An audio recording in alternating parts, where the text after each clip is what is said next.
வேத பயணத்தில் இன்று நாம் பார்க்க போவது தப்புவிப்பார். தானியேல் 6ஆம் அதிகாரம் 16ஆம் வசனம். நீ இடைவிடாமல் ஆராதிக்கிற உன் தேவன் உன்னை தப்புவிப்பார்.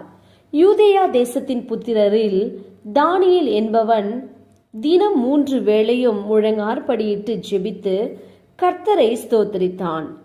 ராஜா கையெழுத்து வைத்து கொடுத்த கட்டளையை மீறி இப்படி செய்வது தவறு என்று அவனை சிங்க கெபியில் போடும்படி பிரதானிகளும் தேசாதிபதிகளும் கூட்டம் கூடி ராஜாவினிடத்தில் போய் தானியேலை சிங்க கெபியில் போடும்படி சொன்னார்கள்.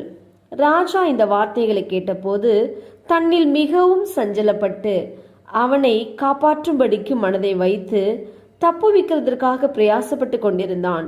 ராஜா முழுவதும் போஜனம் பண்ணவில்லை, நித்திரையும் அவனுக்கு வரவில்லை. கிழக்கு வெளுக்கும் போது எழுந்திருந்து ராஜா கெபிக்கு தீவிரமாய் போனான். தேவன் தம்முடைய தூதனை அனுப்பி சிங்கங்களின் வாயை கட்டி போட்டார். தானியேல் தேவனை இடைவிடாமல் ஆராதித்தினாலும் தேவன் பேரில் விசுவாசித்திருந்தபடியினாலும் அவனில் ஒரு சேதமும் காணப்படவில்லை.